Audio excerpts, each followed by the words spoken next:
공부하도록 하겠습니다. 야고보서 2장을 읽어보신 분들은 아시겠지만은요, 우리에게 주고자 하는 메시지가 분명합니다. 그게 뭐냐? 행함이 없는 믿음은 죽은 것이다. 아주 강한 메시지가 우리에게 전거되고 있죠. 오늘 본문은 마지막에 가서 읽겠고요. 먼저 지난주에 배웠던 1장을 요약을 하면, 첫 번째로 야고보서는 누구에게 쓴 편지입니까?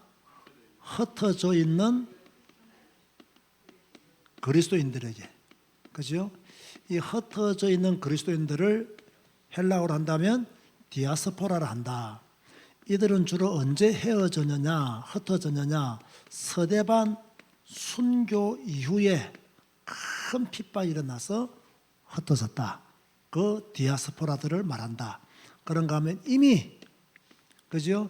이방 나라로 가서 살고 있었던 그리스도인들, 처음에는 유대인이었지만 유대교를 믿는 사람들이었지만 복음을 받아들인 사람들을 가르쳐서 디아스포라라, 흩어져 있는 그리스도인이라 그렇게 말한다고 했고요. 1장에서 또 강조하고 있는 말씀 중에 하나가 무엇이냐면, 우리가 살다 보면 여러 가지 시험을 받는다. 그때 뭐 해야 되느냐? 인내해야 된다. 이렇게 말씀하고 있어요. 저는 이거 참 귀한 말씀으로 봐요. 그런데 우리가 시험 중에 인내하기가 어렵거든요. 왜냐하면 이미 기분, 감정 이런 것들이 막 소용돌이 치기 때문에 인내하기가 상당히 어렵습니다. 그래서 야고보는 시험 중에 너희들이 신앙생활할 때 여러 가지 시험을 만난다. 그때 뭐 해야 되느냐? 인내해야 한다. 시험 중에는 뭔가를 결정하고 결단하고 움직이는 게 아니에요. 시험 중에는 주야 하고 오래 참아야 돼요. 그런데 그냥 무조건 참아야 되느냐? 아니다. 지혜를 구하며 참아야 된다. 왜냐하면 지혜가 모자라면 참을 수가 없다. 지혜가 모자라면 인내할 수가 없다. 그래서 하나님께 지혜를 구하면서 인내해야 된다. 그렇게 말씀하고 있어요. 제가 이 말씀을 보면서 참 우리에게 너무나 필요한 말씀이라는 생각을 했습니다. 왜냐하면 우리가 신앙생활을 하다 보면 슬럼프가 올까요? 안 올까요? 슬럼프가 오잖아요. 안 오면 뭐 다행인데 누구든지 슬럼프가 와요. 메시지를 집중해서 듣고 성경을 마음을 다하여 읽을 때가 있나면 때로는 설교가 어렵고 설교 듣는 것도 힘들고 무슨 말인지 은혜도 안 되고, 그죠? 이럴 때도 있다고요. 뭐 저도 매일 성경 읽기를 하지만 성경 읽을 때마다 막 은혜 받고 막 힘이 나고 성령의 감동으로 막 휩싸이거나 그렇지가 않습니다. 그죠? 뭐 읽어도 때로는 오늘 내가 무엇을 읽었지? 그나마 성경 퀴즈를 내니까 조금 더 집중해서 읽는 거지, 이게 안 되어지면 그렇게 하기 힘들어요. 다 사람은 슬럼프가 있어요. 교회 생활도 슬럼프가 있고 성경 읽기도 슬럼프가 있고 믿음 생활도 다 슬럼프가 있어요. 이때 뭐 해야 되느냐? 인내해야 된다 말이에요. 이때 뭔가를 결정하고 움직이면 100% 실패한다. 그래서 시험 중에는 뭐 해야 되느냐? 인내해야 된다. 지혜를 구하며 인내하라고 그렇게 1장에서 말을 했고요. 그런가 하면 시험과 관련돼서 이 시험을 참는 자는 복이 있다. 이렇게 말했어요. 그래서요, 시험은요, 불평하고 원망하는 것이 아니에요. 시험은 참는 거예요. 시험 중에는 옳고 그런 거 막 따지는 거 아니에요. 시험 중에는 참는 거예요. 그것이 정답이다. 아마 신앙생활을 오래 하신 분들은 이 말들이 이해가 됩니까? 안 됩니까? 저는 이해가 되거든요. 그래, 시험 중에는 참는 거야. 뭐 옳고 그런 거 따져봤자 소용없어. 누가 옳아니 누가 틀리니 필요 없어. 그냥 참는 거야. 그게 인내하는 거고, 지혜를 구하고 참으면 그 사람이 나중에 하나님의 복을 받는다. 그렇게 볼 수가 있는 거죠. 자, 그러면서 오늘은 드디어 이제 2장을 배우게 됩니다. 2장은 내용이 조금 길지만은 사실은 장 구분은 그다지 길거나 어렵지 않습니다.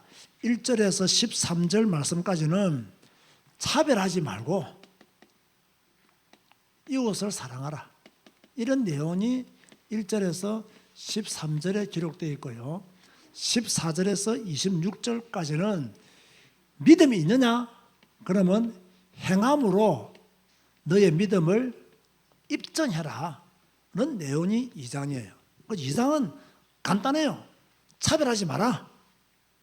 이웃 사랑해라. 믿음이 있느냐? 믿음이 있다면 행함으로 너의 믿음을 입증해라. 정면해라. 그게 2장이 우리에게 주는 메시지예요. 이 2장 메시지를 조금 더요 구체적으로 내용을 구분하면 아주 의미 있는 말씀들이 나오는데요. 2장을 시작하자마자 무슨 말씀이 나오느냐? 차별하지 마라 는 말씀이 나와요. 보통 성경에는 이런 말씀들이 잘 안 나오잖아요. 그런데 이제 흩어져 있는 그리스도인들, 지금 흩어져서 교회를 이루어서 신앙생활을 하고 있는 그리스도의 공동체들에 향하여 야고보는 뭐라고 말하고 있느냐? 차별하지 마라. 자, 여러분 보세요. 구약은 하나님의 율법의 말씀들을 어떻게 지키고 어떻게 실천함으로 보고받았으며 그들이 율법을 떠남으로 어떻게 재앙을 받았는가를 나타내는 것이 구약이에요. 그러나 신약은 예수님이 오셨고 예수님을 믿음으로 말미암아 뭡니까? 하나님의 자녀가 되고 또 하나님의 자녀가 된 사람들은 믿음의 공동체를 이루고 또 믿음의 공동체를 이룬 것까지는 좋았는데 공동체를 이루다 보니까 여러 가지 문제들이 교회 안에서 일어난 거예요. 이런 문제들에 대해서 쭉 말하고 있는 것이 사복음서 이후의 메시지라고 보면 되는 거예요. 그러니까 지금 흩어져 있는 그리스도인들이 같은 교회 안에서 교회 생활을 하는데 어떤 문제들이 교회 안에서 일어나느냐면 이 차별하는 문제들이 일어났어요. 또 교회 보니까 뭐 금가락지를 끼고 아주 좋은 옷을 입은 사람도 있단 말이에요. 그런가 하면 좀 남루한 옷을 입고 그죠? 가난한 사람도 있어요. 그런데 교회 안에 보니까 금가락지를 끼고 좋은 옷을 입고 오는 사람한테는 좋은 자리에 앉으라고 그렇게 고면하고 남루하고 가난한 사람한테는 내 발등상에 앉든지 말든지 네 마음대로 해라 라는 어떤 차별이 이 당시 교회 안에 있었던 거예요. 이러니까 야고보가 차별하지 마라. 금가라지 끼고 좋은 옷을 입고 온다고 좋은 자리에 주지 마라. 남루한 옷을 입고 가난한 자가 온다고 해서 발등상에 앉아라고 그렇게 말하지 마라.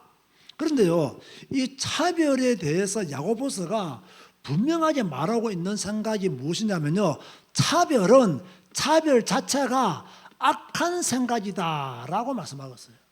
몇 절에? 4절에 그렇게 말씀하고 있어요. 차별 자체가 악한 생각이다. 정확한 말씀이죠. 오히려 하나님은 가난한 사람을 택했다. 그리고 이 가난한 사람들을 택하사 믿음에 부요하게 하고 하나님의 나라를 상속받게 하셨다. 하나님은 가난한 사람을 더 좋아하신다는 거예요. 가난한 사람에게 더 눈이 가 있다는 거예요. 그런데 지금 교회 안에는 어떤 사람에게 눈이 가 있느냐? 부자에게 눈이 가 있는 거예요. 그러니까 좋은 자리에 여기 있으니까 앉으라고 그렇게 말하고 있다. 그러나 하나님은 가난한 자를 택하사 믿음에 부유하게 하시고 하나님의 나라를 상속하게 하셨다. 지금까지 부자들이 한 것들을 봐라. 전부 다 너희들을 억압하고 못살게 굴고 법정으로 끌고 가지 않았느냐 라고 하는 것이 6절이에요. 그래서 이웃을 사랑해야 하나님의 법을 지키는 것이다 라는 것이 7절 말씀이죠. 8절 말씀이네요. 하나님의 사랑하는 것이 이웃을 사랑하는 것이 최고의 법을 지키는 것이다. 그러면서 차별에 대해서요 정확하게 말하기를 차별하면 죄를 짓는 것이다. 그렇게 9절에 말씀하고 있어요. 자, 오늘 우리는 차별에 대한 성경의 관점, 하나님이 우리에게 주시는 성경적인 메시지가 뭐냐? 차별은 뭐다? 악한 생각이다. 차별하지 마라. 가난하다고 그 사람을 무시하지 마라. 하나님은 가난한 사람을 택하사 믿음에 부유하게 하셨고 하나님의 나라를 상속시켜 주셨다. 부자들 봐라. 주로 너희들을 억압하고 법정으로 끌고 갔다. 이웃을 사랑해라. 이것이 최고의 법을 지키는 것이다. 그리고 차별하면 죄를 짓는 것이다. 자, 이 정도 메시지를 들었으면 앞으로 우리는 차별해야 됩니까? 하지 말아야 됩니까? 차별하지 말아야 되죠. 근데 이 차별이 우리에게 다 조금씩은 있어요. 그죠? 그래서 우리는 이런 부분을 잘 알고, 나는 이제부터 조금 있는 이 차별마저도 없애야 되겠구나. 없애도록 노력해야 되는구나. 왜? 차별은 악한 생각이니까. 차별은 죄를 짓는 것이니까. 그래서 나는 차별하지 않도록 노력해야 되겠다. 나는 하나님의 음성을 들어야 될 줄로 믿습니다.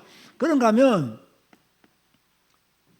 긍휼히 여기지 않는 사람은 뭡니까? 이 사람 자신도 긍휼히 여김을 받지 못한다라고 10절에서 13절에 말씀하고 있어요. 왜 긍휼히 여기지 않는 사람은 긍휼히 여김을 받지 못하느냐? 율법에 하나라도 범하면 모든 율법을 범하는 것이기 때문에 긍휼히 여기지 않는 사람은 긍휼히 여김을 받을 수가 없다. 가난한 사람을 긍휼히 여기지 못하는 사람은 그 사람 자체가 긍휼히 여김을 받지 못한다 라고 그렇게 말씀하고 있는 거죠. 자, 그러면서 이 2장에 계속 말하기를 행함이 없는 그런 믿음을 가진 사람은 자기도 구원하지 못한다. 아주 무서운 말씀입니다.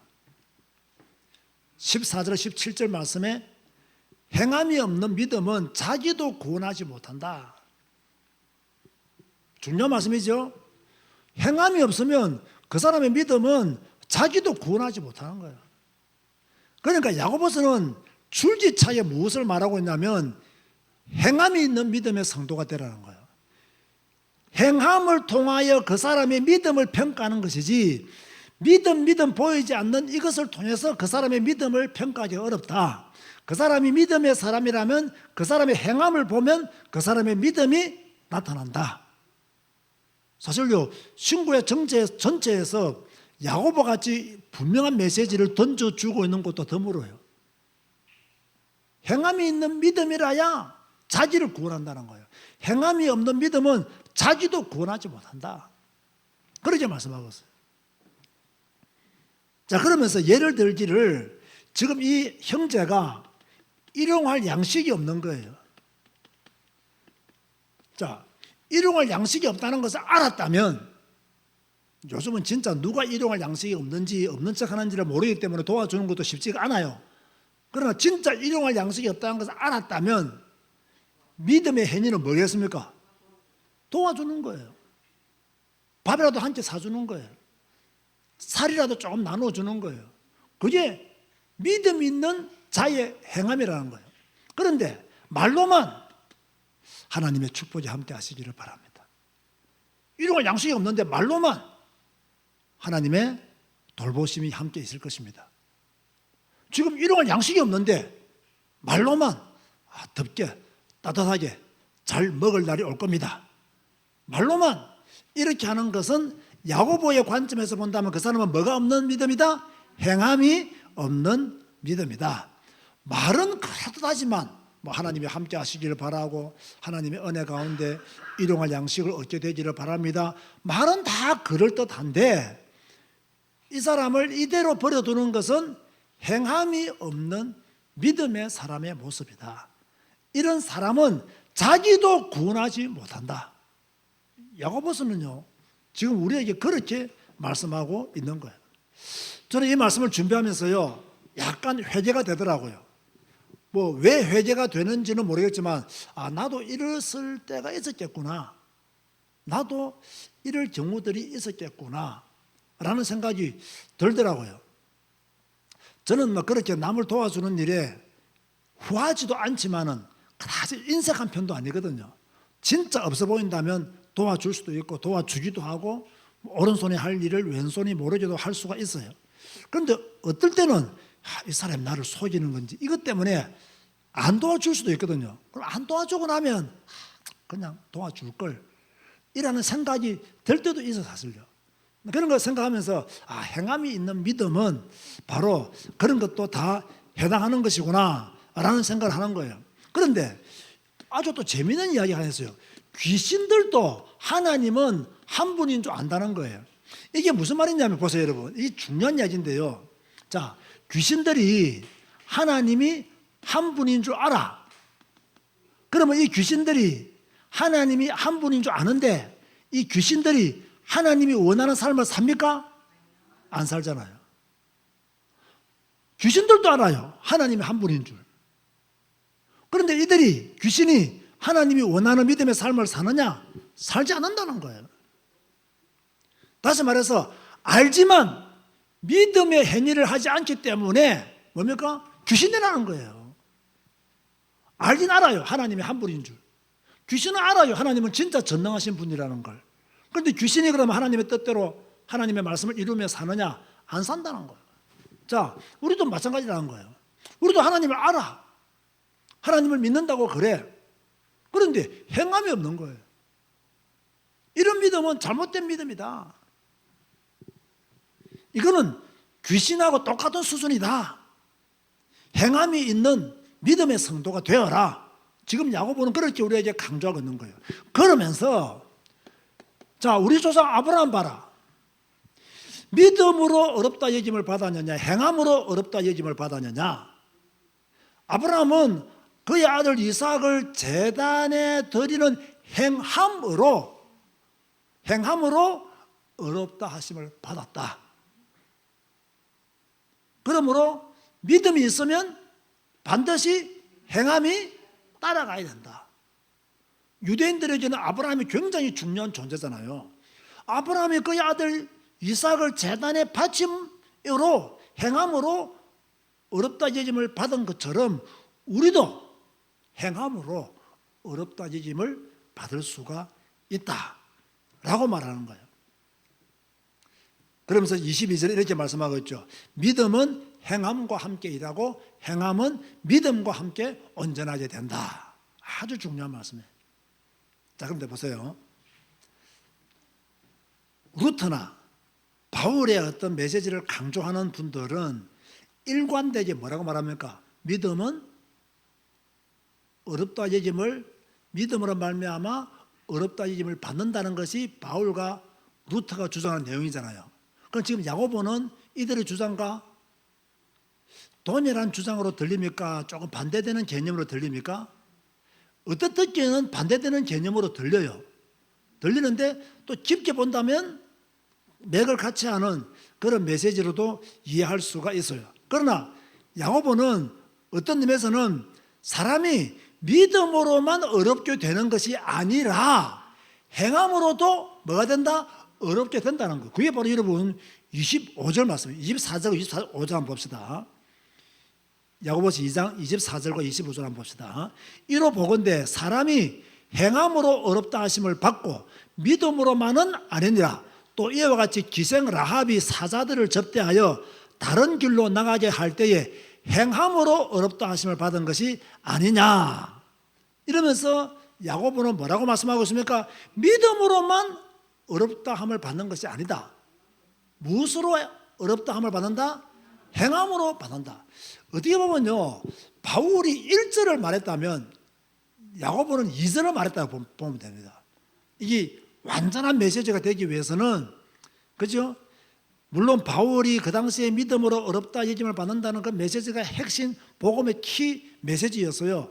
그러나 이것이 시간이 지남으로 말미암아 이 메시지를 오해해가지고 뭡니까? 가난한 자들, 연약한 자들을 돌보지 않고 교회 안에서 차별의 문제가 일어나고 긍휼히 여겨야 될 사람들을 긍휼히 여기지도 않고 이런 많은 일들이 일어났단 말이에요. 그러니까 뭡니까?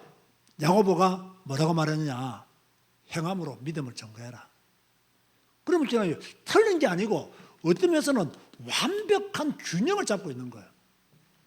자, 목회자가 설교할 때는요, 어떨 때는 믿음을 굉장히 강조합니다. 왜 믿음을 강조할 거예요? 지금 성도들이 믿음이 해이해지고 있는 거예요. 그래 믿음을 강조해요. 그런데 성도들이 믿음이 좋아졌어. 그런데 행함이 없어. 그러면 목회자의 설교는 어디로 흘러갈까요? 행함으로 흘러가는 거예요. 그렇게 이해하시면 됩니다. 이해됩니까? 그렇게 이해하시면 돼요. 이거 다르구나 이렇게 생각하시면 잘못된 해석이다. 야고보는 믿음과 행함을 함께 보는 거예요. 이렇게 믿음과 행함. 바울은 좀 믿음을 강조했다면 야고보는 행함을 강조함으로 너의 행함을 통해서 믿음을 증명하라고 말씀하고 있는 거죠. 자, 그러면서 오늘 2장의 핵심 메시지는 뭐냐? 마지막 절 26절이에요. 26절 뭐라고 말씀하고 있는지 한번 살펴봅시다. 읽어봅시다. 시작. 영혼 없는 몸이 죽은 것 같이 행함이 없는 믿음은 죽은 것이니라. 여러분 이 말씀 받으시기 바랍니다. 내가 받으면 돼. 아, 나는 행함이 있는 그리스도인이 되겠다. 행함이 있는 믿음의 사람이 되겠다. 이렇게 여러분이 받으면 되는 거예요. 그죠? 아, 나 뭐 율법적이다. 이런 말을 할 필요가 없어요. 복음이 아니다. 행함을 강조하니까 그러니까 방종에 빠지는 거예요. 우리는 믿음과 행함이 함께 간다는 것을 알고 이 말씀을 받아들여야 되는 거예요. 자, 그러면서 마지막으로 오늘 2장이 우리에게 주시는 메시지가 뭐냐? 첫 번째, 제가 내용 구분할 때 말했지만은 차별하지 마라. 어떤 일이 있더라도 사람 차별하지 마라. 부하든 가난하든 많이 배웠든 적게 배웠든 어린아이를 할지라도 뭡니까? 차별하지 마라. 그죠? 차별하지 마라. 제가 어제요, 커피를 제가 잘 안 마시는데 이제 사진을 배우러 가면서 우리 선생님에게 커피라도 한 잔 대접해야 되겠다 싶어서 자, 커피를 주문하러 갔어요. 그래서 커피를 주문하고 있는데 할아버지 내보다 조금 연세가 더 많아 보이더라고요. 들어오더니 그 아가씨 보고 뭐 말도 툭툭 놓고 그냥 말을 함부로 하는 거예요. 그러니까 내가 옆에 있어서 좀 거슬리는 거예요. 근데 이 아가씨는 손님이니까 또 이런 손님 잘못 말해놓으면 또 소리 지르면 그죠? 가게가 시끄러워지잖아요. 그러니까 막 좀 잘하더라고요. 그래서 내 마음속에 참 나이를 좀 곱게 드시지. 저렇게 나이 어린 아가씨라고 해서 반말 탁탁 하고 그렇게 막 하대하듯이 그렇게 말하면 참 안 좋은데 그런 생각이 들더라고요. 여러분은 절대 그러지 마시기 바랍니다. 그죠? 어디 가도 말을 다 높여주고 그죠? 고맙다 그러고 수고해라 그러고 이래야 되지. 내가 나이 좀 어리다고 탁 반말하고 뭐. 그죠? 내가 뭐 손님이다고 완이다 하고 이렇게 고개 쳐들고 있으면요. 요즘요 좋아하는 사람 별로 없어요. 또 어떤 뭐 유튜브 보니까요. 나이 많은 사람이 반말하니까 젊은 사람도 막 반말하더라고요. 그 나이 많은 사람이 왜 반말하니까 당신은 왜 나한테 반말하냐면서 그렇게 하더라고요. 물론 그걸 좀 재밌게 뭐 만든다고 만들었던 것 같아요. 그렇게 하지 말라고. 우리는 이 사람을 차별하면 안 돼요. 조금 부한 사람들은요, 좀 가난한 사람을 좀 이렇게 무시하는 태도를 가진다거나, 좀 많이 배운 사람들은 뭐 적게 배운 사람들을 좀 무시한다거나, 뭐 신앙생활은 먼저 시작했다고 늦게 시작한 사람은 무시한다거나, 뭐 성경 좀 많이 읽었다고 적게 읽은 사람은 무시한다거나, 키가 좀 크다고 키 작은 사람은 무시한다거나, 여러 가지 차별이라는 단어 안에는 많은 것들이 포함되어 있어요. 여러분, 교회 안에서도 이런 것을 하지 말아야 되겠지만은 교회 밖에서도 하면 안 됩니다. 왜 하면 안 되느냐? 오늘 야고보서는 뭐라고 말합니까? 죄를 짓는 것이다. 분명하게 그렇게 말씀하고 있어요. 그리고 두 번째는 저의 표현입니다. 입만 살아있는 성도가 되지 말고 행함으로 그죠? 믿음을 나타내는 그런 성도가 되어야 된다. 가난한 자에게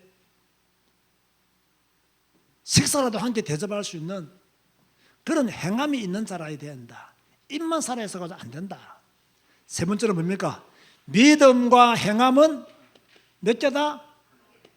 하나다. 이거는 나뉘어지는 것이 아니다. 뭐 동전의 양면이다. 이렇게도 말씀을 드릴 수가 있겠죠. 오늘 이상은 간단합니다. 행함이 없는 믿음은 죽은 것이다. 행함이 있는 믿음의 사람으로 우뚝 서시기를 주님의 이름으로 축원드립니다. 기도하시겠습니다. 주님 감사합니다. 오늘 우리의 신앙을 돌아보게 하시니 감사합니다.